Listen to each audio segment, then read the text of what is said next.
Olá a todos, espero que estejam bem.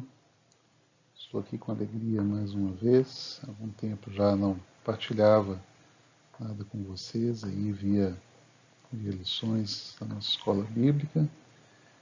Hoje eu estou aqui de volta então com essa temática do dinheiro, uma perspectiva cristã.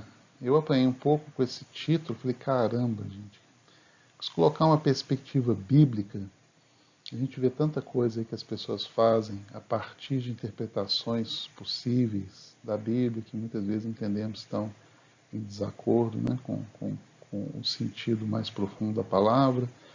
Poderia ter colocado aqui uma perspectiva de um cristão, mas talvez ficasse uma coisa individualizada demais, embora eu queira trazer também essa questão, trazer um pouco de testemunho pessoal, mas aí ficou uma perspectiva cristã, sem querer me apoderar aqui da palavra cristã, para dizer que todas as coisas que eu vou compartilhar, elas resumem, né, todo o pensamento cristão, ou que não possa haver discordâncias dentro do seio aí da nossa igreja. Mas eu convido vocês a se engajarem comigo aqui nesse estudo. Se quiserem mandarem depois feedbacks, comentários, vai ser bem legal. Um tema bem tranquilinho, né, bem fácil de tocar, né, o pessoal só me passa coisa boba para conversar aqui, então isso sempre é um desafio especial para mim também.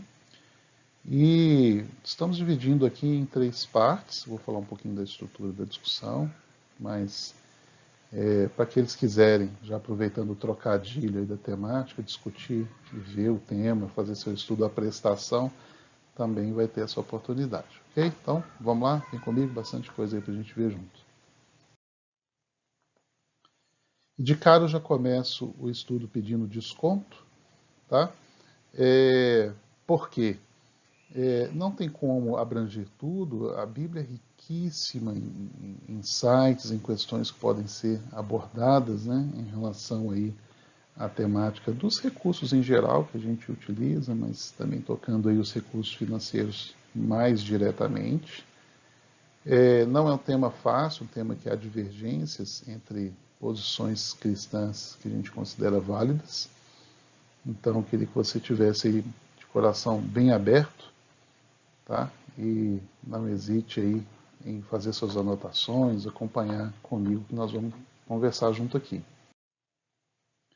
Como eu comentei, a gente vai fazer uma jornada em alguns passos bem definidos, a gente vai separar em vídeos diferentes, e os nossos degraus vão ser esses aqui, né? A gente vai fazer um olhar a partir do Novo Testamento, até para aproveitar a sequência que vem sendo dada, pegando a vivência de Paulo aí, começando em 1 Coríntios, que é o livro-chave aí, né, do momento de estudos que estamos perpassando, mas a gente vai procurar como isso tem ressoado, na verdade, princípios que estão presentes no Velho Testamento também.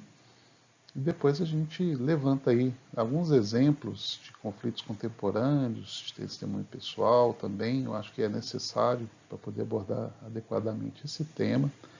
E a gente fecha as conclusões. Então aqui é vídeo 1, vídeo 2, depois a gente fecha junto aqui, tá?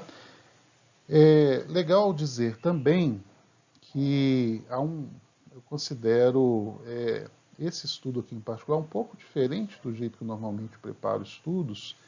Normalmente a gente pega um trecho da palavra, ou pega um momento ali em particular e aprofunda nele. Aqui a gente vai fazer várias pequenas visitas, então a gente vai privilegiar um pouco mais a abrangência, em detrimento da profundidade, considerando profundidade aqui o intuito dos textos que a gente vai passar rapidinho por vários textos, mas querendo com isso chegar a uma profundidade, um grande recado, né? Grandes princípios que estão por detrás aí de tudo que a gente vai visitar, tá bom? Então, vamos lá. Vamos começar então olhando a partir do Novo Testamento, em particular a partir da visão de Paulo.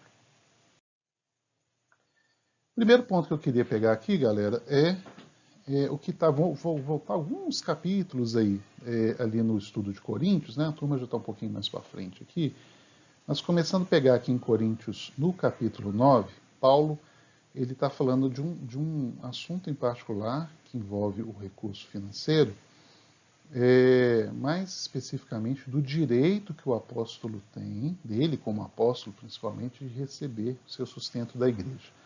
Vamos passar a leitura rápida aqui. Ele está dizendo: se entre vocês semeamos coisas espirituais, seria demais colhermos de vocês coisas materiais? Se outros têm direito de ser sustentados por vocês, nós não temos ainda mais? Mas nós não usamos esse direito. Pelo contrário, suportamos tudo para não colocar obstáculo algum ao Evangelho de Cristo. Vocês não sabem que aqueles que trabalham no templo alimentam-se das coisas do templo? E os que servem diante do altar participam do que é oferecido no altar? Da mesma forma, o Senhor ordenou àqueles que pregam o Evangelho, que vivam do Evangelho. Ora, Paulo está falando aqui diretamente do sustento dele como um missionário de tempo integral. Tá? Uma pessoa que se dedica integralmente à obra do Evangelho. E ele faz uma associação muito direta aqui ao templo. Templo aqui, gente, se a gente fosse pensar nos templos de hoje, beleza, você tem os templos das igrejas, e aí tem as pessoas que trabalham no templo. Mas templo para eles lá era o templo judaico, né? Aquele templo centralizado. Né? A gente não está falando, ele não está se referindo aqui às sinagogas, que depois deram origem ao que a gente tem hoje, né? como templo das igrejas. Né?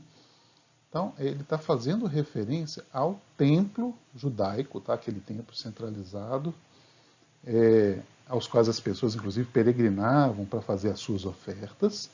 E depois a gente vai visitar o Velho Testamento, né, num trechinho que faz referência a isso aqui, mas eu já adianto que, quando ele está falando, aqueles que trabalham no templo alimentam-se das coisas do templo, ele está fazendo uma referência direta ao chamado Levítico, porque as pessoas da tribo de Levi eram chamadas ao cuidar do templo, as tarefas que estavam associadas à manutenção do templo, e um recorte bem específico das pessoas dessa tribo era a linha, então, sacerdotal, tá? Falando do judaísmo aí do primeiro templo, a linha sacerdotal, que eram, então, sacerdotes que tomavam as ofertas, que ofereciam as ofertas que o povo trazia, tá? Então ele está falando fazendo uma referência direta à Torá, à lei judaica, tá?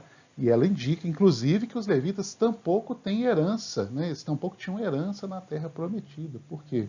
Porque o Senhor era a sua herança. E eles tinham essa tarefa, tá? Essa atribuição clara de servir no templo e alimentar-se, sustentar-se das coisas do templo. O dízimo, né, do povo era direcionado aos levitas. Então, os levitas comiam, inclusive, das ofertas de animais, né? Eles se alimentavam daquelas ofertas. Então, o Paulo, quando ele está fazendo essa associação aqui, ele está se colocando da mesma forma, ou seja, num contexto do cristianismo, da mesma forma exigindo o mesmo respeito e a mesma legitimidade que o levita tinha de ser sustentado pelas ofertas que eram oferecidas no templo. Então, Paulo não está aqui conclamando a igreja, gente, quebrando o coração, né? Olha, né, deixa o Espírito falar. Paulo está simplesmente dizendo, tá, que o Senhor ordenou àqueles que pregam o Evangelho que vivam o Evangelho nesse paralelo direto. Tá? Então, Paulo não faz rodeios para colocar aí a legitimidade do uso dos recursos financeiros das pessoas que compõem a igreja, né, dos membros da igreja, para que eles sustentem o apostolado, né, sustentem o trabalho da missão. E Paulo vai tocar esse tema de novo, pelo menos lá em 1 Coríntios 16, tá? Retomando a questão da coleta de ofertas para a igreja. Então ele está dizendo, quanto à coleta para o povo de Deus, façam como ordenei às igrejas da Galácia. No primeiro dia da semana, cada um de vocês separe uma quantia, de acordo com a sua renda, reservando-a para que não seja preciso fazer coletas quando eu chegar. Então, quando eu chegar, entregarei cartas de recomendação aos homens que vocês aprovarem e os mandarei para Jerusalém com a oferta de vocês. Gente, vamos pegar alguns pontos aqui que não podem passar batido na palavra que Paulo está entregando. Primeira coisa, Paulo não é pastor desempregado, tá? No seguinte sentido, Paulo, quando ele fala das ofertas, fala do sustento do próprio trabalho dele como apóstolo, ele não está fazendo um pedido à igreja porque Paulo não tem outras fontes de renda, Paulo não tem outras habilidades, Paulo não tem de onde tirar. Pelo contrário, tá? Paulo vem, inclusive, de uma caça privilegiada ali. Paulo era funcionário romano. Paulo tinha cidadania romana, que era obtida ou por herança ou por compra. Tá? Isso já era uma posição de status, que inclusive Paulo recorre a ela, tá? Em situações de prisão, em situações de julgamento, nas enrascadas que ele se metia aí ao se envolver com a missão cristã. Tá? E Paulo, ele era um funcionário, um funcionário importante do governo romano antes da sua conversão. Tá? Inclusive em Corinto, e é exatamente o contexto, quando ele esteve em Corinto, Paulo trabalhou como fazedor de tendas durante um período. Essa passagem está ali do meio para frente do livro de Atos, que foi um momento em que ele conciliou ali a sua atividade missionária com um trabalho profissional, que não deixava de ser, né, como a gente olha, né, para o nosso serviço a Deus também por meio das nossas atividades profissionais, e Paulo exerceu aquilo ali concomitantemente, tá, a sua missão. Então não é que Paulo é desprovido de qualquer dom, talento, de ofertas de trabalho, e aí ele tem que bolar argumentos, né, que toquem a igreja, não. Paulo está atendendo uma ordenança do Senhor, para que ele se coloque ali em tempo integral, e para que ele possa ser sustentado, então, pela igreja que o envia. Agora, ele retoma esse tema aqui, não para ele, né? Agora ele vai mandar os homens que a igreja aprovar para Jerusalém, juntamente com a oferta. Ele retoma aqui, veja, gente, ele não, nós vamos conclamar um culto de quebrantamento e depois de uma palavra, né, faremos um apelo para que Deus toque os corações, para ver se as pessoas vão doar dos seus recursos. O Paulo ele não quer conversa, ele não quer sequer ter que retornar um assunto. Paulo simplesmente coloca, no primeiro dia da semana, antes de chegar, cada um de vocês separe a quantia de acordo com a sua renda, tá? Então ele não está falando quanto, ele fala assim, olha para a sua renda e separa a quantia. Tá? Em acordo, tá? Em proporção, para que não precise fazer coletas quando ele chegar. Então, assim, Paulo está tratando da questão como sendo, isso aqui é o óbvio, isso aqui é o mandatório, isso aqui é o mínimo de se esperar, eu não quero chegar e tocar nesse assunto. Então, quando eu chegar, vou simplesmente pegar as cartas e mandar as pessoas. Tá? Então, vejam, como que a gente pode fazer um exercício de trazer algumas reflexões dessas duas primeiras passagens aí com Paulo, em relação, por exemplo, às situações de abandono de missionários que a gente vê hoje. Né? Pessoas são ordenadas, são preparadas, fazem aquele culto bonito, falam assim, estamos te enviando, meu querido irmão, você vai servir na região tal, no país tal, no estado tal, na congregação tal, e assim por diante. 3 meses depois abandona a pessoa começa a passar aperto, vive do mínimo, muitos missionários entram em crise, porque muitas vezes são de fato abandonados ali pelos seus sustentadores que fizeram aquele comprometimento inicial, né? Porque aquela empolgação apaga, Deus não tem colocado de maneira enérgica no meu coração, não é isso? E da mesma forma, a gente vê também pastores que se dedicam integralmente à igreja, muitas vezes absorvendo em gabinetes problemas de famílias, problemas emocionais, problemas espirituais, problemas de estruturação da igreja, e precisam acumular um pesado trabalho complementar. Por quê? Porque eles não conseguem sustentar e dar uma educação, dar um conforto, dar um sustento digno para a sua família se eles não tiverem esse acúmulo. E a gente vê também, são pessoas como nós, claro, são pessoas que têm seus limites mentais, físicos, psicológicos, e muitas vezes enfrentam dificuldades Por quê? Porque elas dependem muitas vezes de um coração emocionado, né, das pessoas da igreja. E não é disso que Paulo está falando aqui. Paulo está falando de compromisso. Compromisso é fazer o que é certo. Não é esperar sentir. Faz o que é certo, depois você sente. Tá? Então, essa é a conclamação aqui de Paulo, a convocação para o compromisso que Paulo estabelece. Agora, esse Paulo, aparentemente, puxa vida, Paulo é seco, né? Paulo é na lata. Ela tem um contraponto super interessante aqui. Então, veja só, vamos lá em Filipenses, vamos avançar um pouquinho em Filipenses aí, para a gente entender o que ele está dizendo. Vou passar a leitura mais rapidinho do texto aí. Você dá um pause aí, se você precisar, para você acompanhar. Então está dizendo: alegro-me grandemente no Senhor, porque finalmente vocês renovaram o seu interesse por mim. De fato, vocês já se interessavam, mas não tinham oportunidade para demonstrá-lo. Não estou dizendo isso porque esteja necessitado, pois aprendi a adaptar-me a toda e qualquer circunstância. Sei o que é passar necessidade, sei o que é ter fartura. Aprendi o segredo de viver contente em toda e qualquer situação. Seja bem alimentado, seja com fome, tendo muito ou passando necessidade. Tudo posso naquele que me fortalece. Gente, para aí, né? Então, olha só. Paulo está dizendo o seguinte: ele pode qualquer coisa naquele que o fortalece. E ele não está cantando as pessoas aqui para ofertar. Tá? Inclusive, a gente vai virar o slide aqui, a gente vai completar o raciocínio na continuidade do texto. Ele está dizendo: aprendi a viver, aprendi a adaptar-me, aprendi a ajustar-me às circunstâncias. Passei necessidade, tive fartura, estou contente em toda e qualquer situação. Alimentado, com fome, tendo muito, tendo pouco, porque tudo posso naquele que me fortalece. O que fortalece Paulo é o fato dele estar centrado na vontade de Deus, cumprindo o propósito que está ratificado pelo próprio Deus no seu coração. Então, Paulo não está ali porque ele vai ter uma vida confortável, porque ele tem uma grande fartura, a fartura de Paulo está na outra vida. Então, Paulo alegra-se grandemente no Senhor. Tá? Mas ele continua: apesar disso, vocês fizeram bem em participar das minhas tribulações.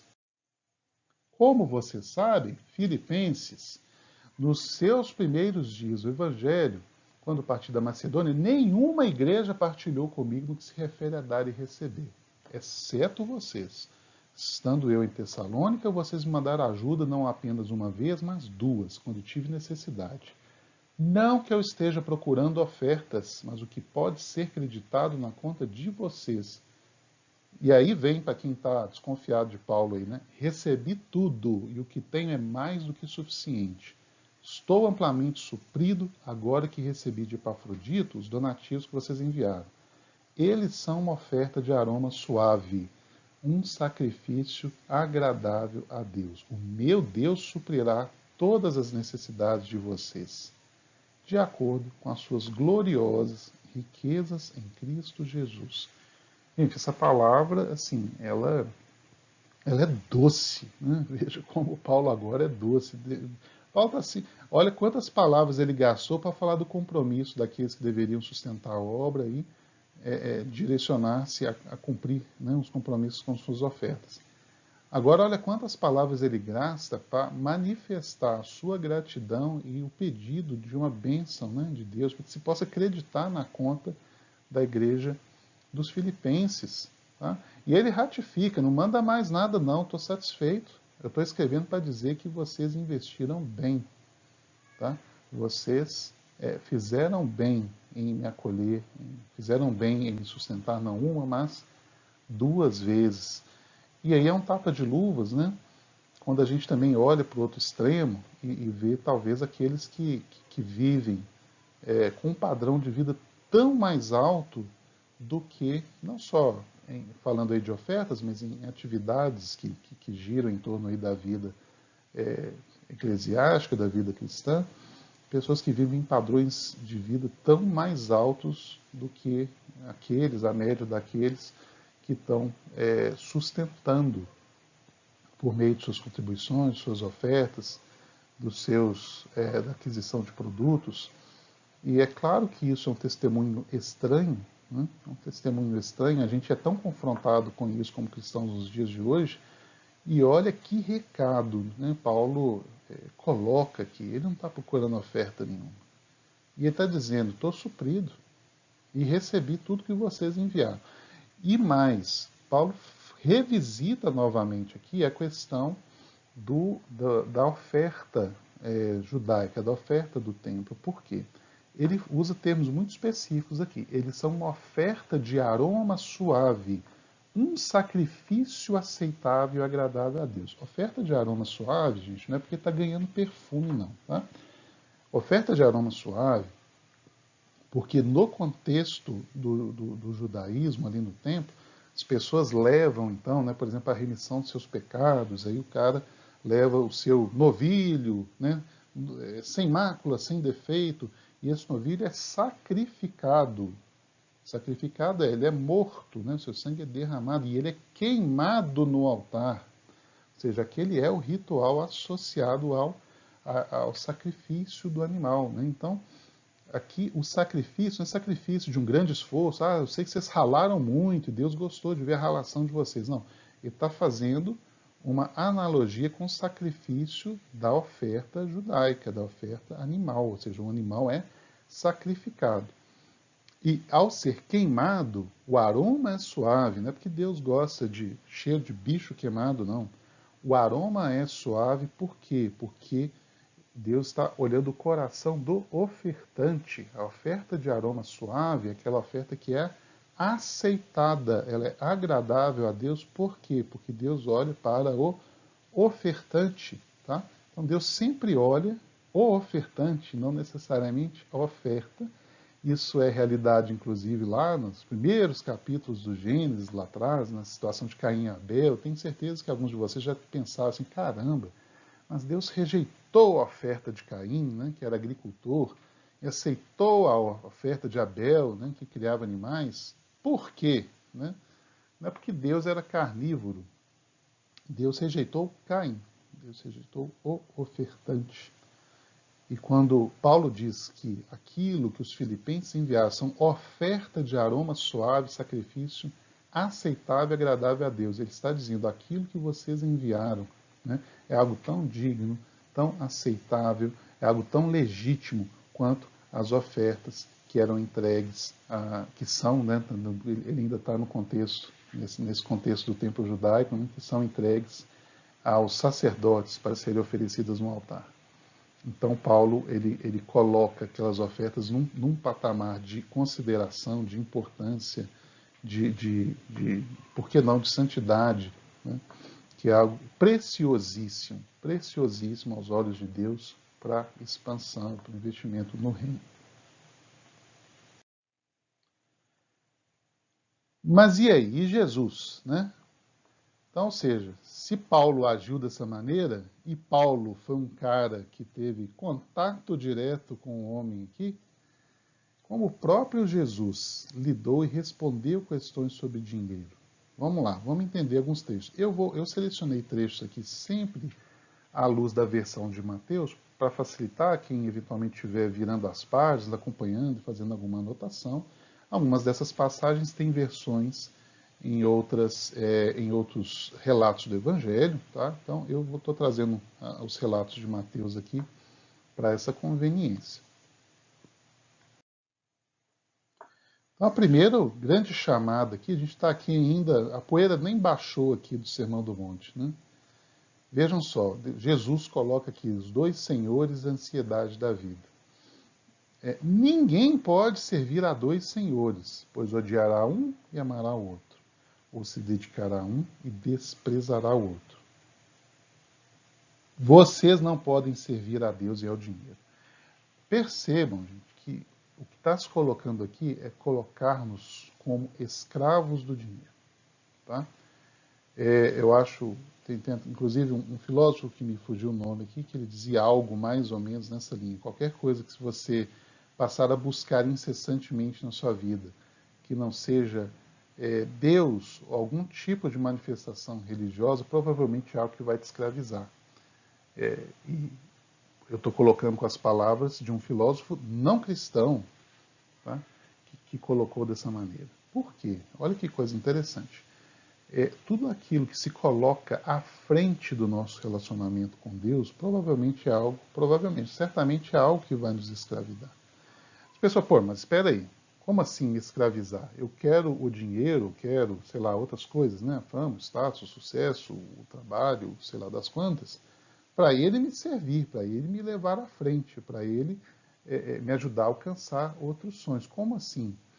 O ponto é que toda a nossa, quando a gente corre obcecadamente por algo, toda a nossa agenda, todo o nosso esforço, toda a nossa expectativa se vira para aquilo.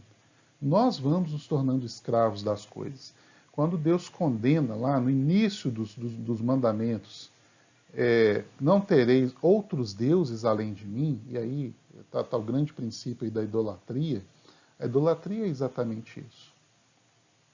A idolatria é sempre algo que, o ídolo é sempre algo que vai acabar nos escravizando. Por quê? Porque ele vai começando a dominar a nossa agenda. A gente vai orientando todo o nosso esforço, toda a nossa vida, todas as nossas intenções e valores em perseguição daquilo.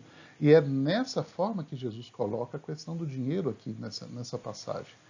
Né? Se dinheiro está sendo algo, né, para o qual vocês direcionam a sua adoração, nesse sentido, provavelmente, né, vocês estão enganados, vocês não vão conseguir me servir, né, nesse contexto. E ele prossegue, né, não se preocupem com suas próprias vidas, quanto ao que comer, beber, nem com os corpos, quanto ao que vestir. Não é a vida mais importante do que a comida e o corpo mais importante que a roupa? Busquem, pois, em primeiro lugar o reino de Deus e a sua justiça. Todas essas coisas vos serão acrescentadas. Gente, é isso que Paulo está vivendo. É isso que Paulo está vivendo nessas passagens que nós colocamos. Paulo, para viver isso, ele não está dizendo assim, esqueça que exista o dinheiro é do capeta, tire essa palavra do seu vocabulário. Não, Paulo está fazendo chamados claros à igreja com relação ao seu compromisso com o dinheiro e a outros tipos de ofertas que podem ir para além das questões financeiras lá. O que Jesus está colocando aqui e que Paulo pratica isso não é fonte da sua ansiedade. Isso não pode ser fonte de ansiedade. Busque a Deus em primeiro lugar a sua justiça, as coisas serão acrescentadas. Então você mata serviço, né, falta aula, porque você está ali buscando incessantemente ao Senhor, no seu jejum prolongado, de joelhos ali, lendo a palavra, né, e o mundo está desmontando lá fora. Não é isso que Cristo está dizendo aqui. Inclusive porque, né, buscar Deus e a sua justiça levar a fazer do nosso trabalho, dos nossos compromissos, das nossas ações, dos nossos ministérios, uma instância avançada do reino de Deus, fazendo ali um local de manifestação de sua justiça, ainda que todos os arredores estejam se sujeitando a outros domínios. Mas nós levando a instâncias do reino de Deus, tudo aquilo que nós estamos fazendo, as outras coisas nos serão acrescentadas, né? Nas nossas relações comerciais, no nosso trabalho, no serviço que nós prestamos a público e assim por diante. Então, a gente percebe claramente Paulo não se colocando, eu aprendi a viver sobre todas essas coisas, porque eu tenho a convicção que eu estou servindo ao reino de Deus. As outras coisas vão chegar no momento certo. Então Jesus lança aí uma palavra de paz nesse sentido. Né? E ele fala isso num contexto muito forte. Né? Você fala isso, mas a gente está numa crise danada, o país, a gente só vê notícia ruim e tal. Gente, ele fala isso num contexto de submissão romana. Submissão romana. Morria gente que se opunha àquela dominação. Ele chega e fala, não se preocupem com suas próprias vidas, se vocês vão comer, se vão beber. Então, Jesus está claramente operando, né, num nível superior dessa discussão. Nós temos também Jesus e o jovem rico. Eu não acho que essa figura seja totalmente verdadeira, porque na época não era exatamente esse ano o modelo do veículo que está representado aqui, mas ela vale, né, para ilustrar aí o nosso contexto. Quem vai se lembrar da história, quiser recorrer mais diretamente aí ao trecho que está em Mateus 19, o que acontece? O jovem chega para perto de Jesus, um jovem rico, e ele fala assim: Jesus, o que eu preciso, né, para ser salvo? E Jesus vai no básico: você tem que cumprir os mandamentos, você tem que, né, fazer A, fazer B. Ele fala: mas isso tudo eu faço. Jesus olha para o cara, né, fala assim: então tá, se você quer ser perfeito, vá, venda todos os seus bens, dê o dinheiro aos pobres e você terá um tesouro no céu. Depois volta e siga. Gente, esse trecho aqui, ele é mal usado para defesa de algumas posições, tá? A gente vai comentar isso na terceira parte do vídeo e você tem seu direito aí a interpretar de outras formas. O que eu tenho a dizer é o seguinte: Jesus não falou dessa maneira com outras pessoas, tá? Jesus não abre seus sermões, Jesus não abria ali sua palavra, seus recados, dizem: galera, para início de conversa, vá, venda seus bens, dê dinheiro aos pobres, depois vocês voltam aqui para escutar o resto. Até porque eu fico imaginando, né, se todo mundo saísse correndo ali para vender os bens, sem quem ia comprar. Né? Isso aí tem uma crise de liquidez para começar a conversa ali. Por que Jesus fala isso para esse cara? Mas é porque ele é rico, então para o rico ele bota esse obstáculo. Gente, não é só porque ele é rico. Sempre que Jesus vai responder a galera, e em especial no caso dos fariseus, que normalmente eles não faziam as perguntas porque eles queriam de fato se aprofundar naquilo que Jesus tinha a dizer, eles faziam as perguntas com más intenções, a gente vai pegar um trecho disso na sequência aqui. Mas Jesus conhece o coração das pessoas. Se você lança uma leitura sobre várias passagens da vida de Jesus, que estão relatadas aí nos livros iniciais do Novo Testamento, sem considerar que Jesus conhece os corações, você vai ficar em crise com alguns trechos. Tá? Como eu vejo muita gente ficar em crise com esse. Jesus sabia claramente que o dinheiro era o senhor daquele jovem. Jesus tinha a plena percepção que aquilo ali era um valor inegociável para o jovem. Então Jesus pergunta sobre as coisas anteriores porque aquilo era o básico da lei que todo mundo tinha que servir, que todo mundo tinha que atender, né, no contexto judaico. Aí ele via, ele fala assim: tá, mas você quer ser salvo? Desfaça o nó que está no seu coração em relação ao seu apego com sua vida material. Porque aquilo era o calcanhar de Aquiles do cara. Tá? E assim, daria para a gente navegar muito nesse trecho aqui, né? A ideia é fazer um ano passando. Mas para o cara ser rico naquela época, gente, ele tinha que estar envolvido em determinados ciclos sociais, aceitar determinadas posições, porque ninguém era rico lá porque trabalhava muito. Né? Então, para ser rico naquele contexto, era algo que provavelmente exigia do jovem determinados compromissos que Jesus também queria que ele desfizesse. Né? Então, ele vai direto no ponto: olha, há um lugar do seu coração onde eu não posso entrar. Né? Abre espaço primeiro, e aí você me recebe. Né? Você volta e me segue. Esse aqui é um dos trechos que eu acho mais bonitos. Assim, eu já citei esse trecho várias vezes em outros comentários meus, em outros estudos. E é exatamente os fariseus arrumando ciladas para Jesus. Né? Os fariseus chegam para Jesus e fazem o seguinte: Jesus, é para pagar imposto ou não é? Normalmente, quando esses caras que queriam pegar Jesus no contrapé, eles chegavam, eles davam duas opções ruins. Por que eles davam duas opções ruins? Eles queriam pegar Jesus. Se Jesus fala numa pergunta dessa: paga o imposto, simplesmente você dá uma resposta direta dessa maneira, paga o imposto. Pagar impostos lá, gente, não era uma situação de que você está dando para um governo idôneo que vai retornar para você em serviços públicos, tá?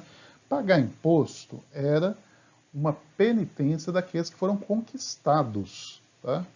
Era o preço do conquistado, aquele que perdeu a guerra, aquele que está submetido a outra liderança, a outra cultura. E principalmente no caso do judeu, eles estavam submetidos a um império pagão.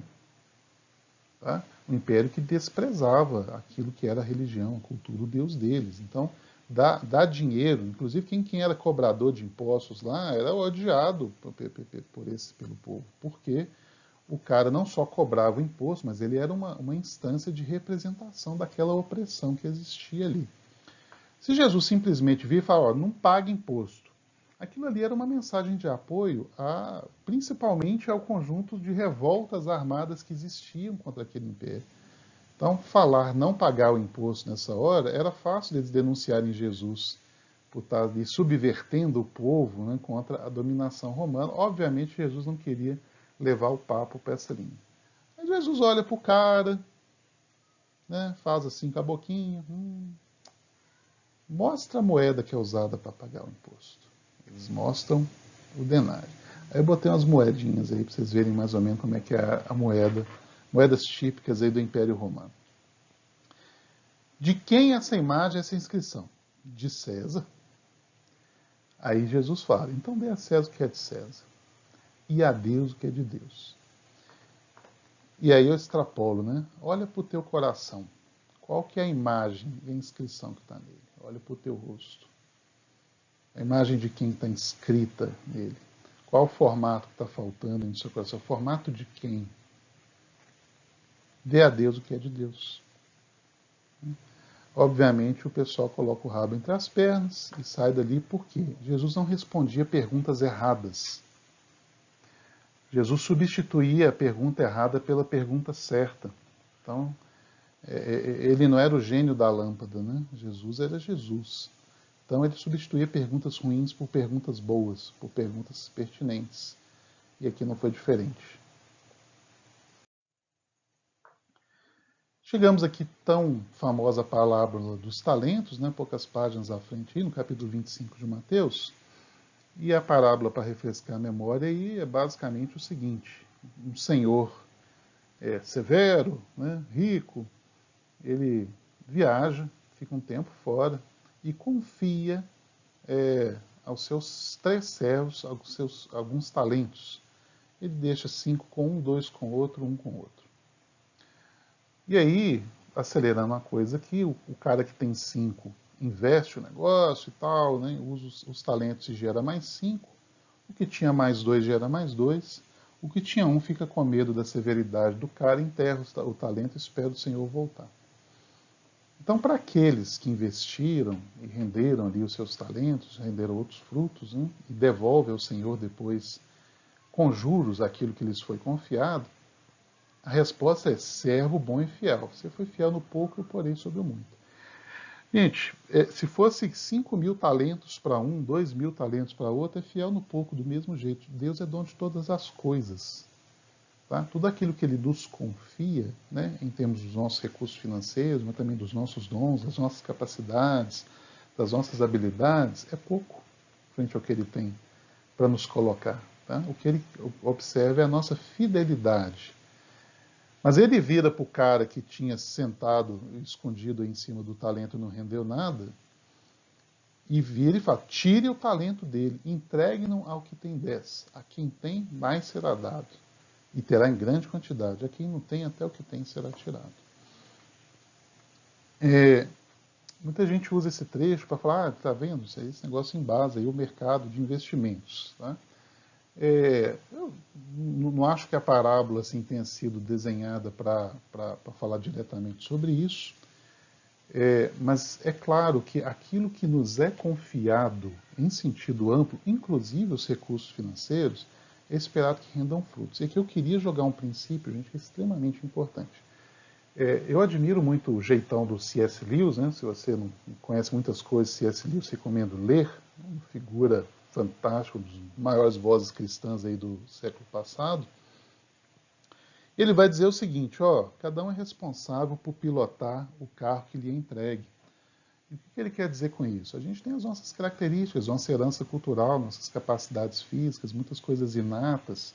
Então, algumas pessoas têm dons, vocações, habilidades, outras podem ter, inclusive, deficiências em relação àquilo que é tipicamente considerado como uma normalidade, ou faltas, né, escassez de alguns recursos. C.S. Lewis fala exatamente em consonância com essa palavra. Pilota o melhor possível o teu carro. Tá? Deus está de olho na nossa fidelidade sobre aquilo que nos é confiado. Né? E isso aqui, há um princípio fortíssimo aqui, que a gente vai explorar na segunda parte do vídeo, que é, a gente quer pedir as coisas a Deus. Eu já vi muita gente orando a Deus, não só por recursos financeiros, mas ora, é legítimo você orar para ter algumas conquistas, tá? Eu não sou contra isso, não. Eu acho que é legítimo você orar para ter certas coisas. Em primeiro lugar, com um coração de gratidão por aquilo que nos é dado, mas é legítimo nós orarmos. Às vezes eu já vi pessoas orando, eu queria ter um dom espiritual. Cuidado com o que você pede, tá? Cuidado com o que você pede. Porque não existe presentinho de aniversário. Deus já nos deu, o maior presente que Deus nos deu é Jesus Cristo. Quando Deus nos entrega presentes, nos entrega dons, talentos, habilidades, recursos, oportunidades, aquilo junto com aquilo que Ele nos confia, há uma responsabilidade. Em todo o contexto da vida cristã, aquilo que nós temos, a gente olha e se transforma em responsabilidades. Né? Às vezes, quando me era oferecido um cargo, uma oportunidade ou uma posse, eu olhava, Jesus, que responsabilidade. Se é para mim, me dê sabedoria para usar, me dê sabedoria para render frutos, porque tudo que nós temos é para frutificar diante de Deus e não para o nosso benefício próprio. Então, cuidado com o que você pede. Tá? Às vezes, a gente pede coisas não pensando em como nós podemos usá-las, né, para o crescimento do reino de Deus, para instaurar aqui as nossas instâncias avançadas, né, do reino de Deus. A gente pede porque a gente gostaria de suprir uma vaidade, um benefício próprio, e nada opera assim no contexto cristão. Não dá para não tocar aqui, antes da gente fechar nosso papo de Novo Testamento, na questão da viúva pobre. Né? Gente, esse trecho aqui tem Marcos, e lembrem-se, quando eu comentei, Jesus está olhando o coração da galera. E aí está lá, né, o pessoal dando ofertas. E nesse trecho aqui em Marcos, né, se você ler o trecho todo, em Marcos 12, ali, de 41 a 44, pessoal, as ofertas são públicas, tá? Não tem voto secreto, não, tá? Oferta pública, o pessoal chega lá e tchá, né, já sai com um sorriso colgate dali, porque as pessoas estão sendo avaliadas. Olha, deu uma oferta bacana, isso, né? Olha esse cara aí. E aí é claro que os ricos vão se sair bem, né? E chega a viúvazinha, pobrezinha, né? E ela dá 2 moedinhas pequenininhas. E Jesus já bate o olho e fala, essa viúva colocou mais do que todo mundo. Por quê? Não é só porque ela colocou tudo que ela tinha em termos financeiros, enquanto os outros colocavam daquilo que estava sobrando. E a palavra é clara com isso. Mas ela deposita ali toda a sua esperança. Por quê? Porque do que ela depositou, ela precisava. Ela devia estar com fome. Ela saiu dali podendo comprar menos ainda do que ela podia para suprir a própria fome. Então, ou seja, ela coloca a sua esperança ali, né, naquele momento de ofertório. Enquanto as outras pessoas já tinham recebido suas recompensas porque elas buscavam louvor daqueles que estavam observando. Tá? E eu estou segurando minha língua aqui, gente, para não ficar horrorizando demais, mas quantas vezes, né, a gente já viu, né, no nosso seio aí da igreja evangélica, as pessoas controlando as ofertas, né, quanto que fulano dá, quanto que Beltrano dá, né, tirando da contabilidade bancária ali. É claro que quem opera diretamente com isso tem acesso, se é uma informação que se chega, se alguém dá uma oferta em cheque, hoje menos comum, alguém faz uma transferência, essa identificação existe. Mas isso não é público, isso não é objeto de auditoria. E o que importa para Jesus é exatamente o tamanho da esperança que a pessoa está colocando ali, o tamanho do coração que está se chegando. Ora, isso é incoerente com aquilo que eu falei de Paulo. O contexto de Paulo era um contexto de compromisso da comunidade. Tá? É o contexto do compromisso com a comunidade, as pessoas doando e sustentando a obra em relação à sua renda. E aqui, Jesus está colocando, tá, uma situação em que as pessoas estão se ganhando fama e louvor, tá, pelas suas ofertas em contexto público, tá, e confrontando aqui com a oferta da senhora, da viúva, né, da viúva pobre que estava se chegando ali ao altar. E aí, gente, há quem vai achar um pouco polêmico, eu vou dizer, mas eu não poderia deixar de comentar, que quando chega nesse assunto, pô, a gente deve ser rico, deve ser pobre, então e aí? Onde vai terminar esse papo? Eu não pretendo lançar nenhuma conclusão definitiva sobre isso, apesar de a gente vai desenvolver essa ideia aqui ao longo do nosso papo, mas Jesus não era necessariamente pobre, no sentido literal da coisa, tá? É, Jesus era filho de carpinteiro. Carpinteiro não era a última caça da sociedade, não. Né? E aprendeu a profissão com seu pai José e a exerceu durante um bom período, até assumir a sua atividade ministerial já com 30 anos de idade. Tá? Então, essa ideia que Jesus era pobre, que faltava, ou seja, Jesus é aquele trapo, né, aquele mulambo, olha, não devia ser bem isso, não. Tá? Não há nada na Bíblia que aponte diretamente para isso. Alguns falam, mas veja, pobrezinho, ele nasceu na manjedoura, no meio dos animais. Gente, ele nasceu lá por um motivo muito simples, não tinha vaga no hotel. Por que não tinha vaga no hotel? Não tinha vaga no hotel, se vocês recorrerem lá aos textos, vocês vão ver o que eu estou falando. Está havendo um recenseamento. Um recenseamento. E por ser descendente de Davi, José precisa ir à cidade de Davi, Belém, para que ele possa responder ao censo. Aí vocês imaginam, gente, é a Olimpíada que está acontecendo no lugar ali, é a Copa do Mundo. Todo mundo chegou ao mesmo tempo para se hospedar no lugar para participar do evento, do recenseamento que está havendo. Então chegou lá, a capacidade hoteleira deu pinote. E aí Maria tá para ganhar o neném, eles viram que não tem outro lugar, vamos aqui mesmo. E aí, claro que tudo está dentro dos planos maiores do Senhor, e Deus tinha um propósito para aquilo que estava acontecendo, mas eles não ficam lá porque eles não podiam bancar a diária com café da manhã, não é isso que está sendo descrito lá. Jesus nasce ali, né, em meio aos animais para que se cumprisse o que era profetizado acerca dele. Mas essa ideia de que Jesus era pobrezinho, né? Alguém vai virar, mas olha só, lá em 2 Coríntios está dizendo, sendo rico se fez pobre por amor de vós, para que fosseis ricos por sua pobreza. Eu fico imaginando que quem é Deus e se coloca na vulnerabilidade do nosso corpo, né, da nossa condição, eu acho que isso é suficiente para extrapolar nosso conceito de riqueza e de pobreza. Né? Então, ele se coloca, né, tão vulnerável quanto nós nesse sentido. Né? Ele se desfaz da sua glória naquele instante e vem. Tá?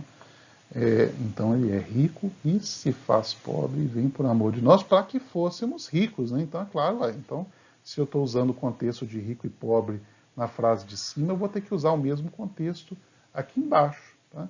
Então Jesus quer nos levar, ele não quer nos fazer ricos materialmente aqui, ele quer nos levar a esse senso de riqueza do qual ele veio, que é estar ao lado do Senhor, né? É ter uma vida plena com Cristo, né? A presença de Deus. Então, não me venha com churumelas aqui, tá? O contexto de 2 Coríntios também não remete diretamente a uma condição social de Jesus no contexto aqui da sua vida na Terra, ok? Galera, vamos fechar por aqui, tá? Claro, reduzindo, né, tudo que poderíamos. Vamos fechar esse trecho aqui, olhando o Novo Testamento. A gente vai visitar na sequência questões do Velho Testamento, e que vão ver que vão ressoar esses aspectos que eu mencionei de Paulo, tá? Para a gente deixar bem amarrado, né? O que está por trás de toda essa palavra, que participam aí de orientações, de insights ricos aí para a nossa relação com o dinheiro, tá? Então, o dinheiro não é do capeta, tá? O problema está a nossa relação com ele. Vamos ver como é que a Bíblia vai nos ajudando a construir uma relação que é saudável, ok? Então, não desanima não, vem comigo. Na sequência a gente vira aqui para a próxima. Valeu!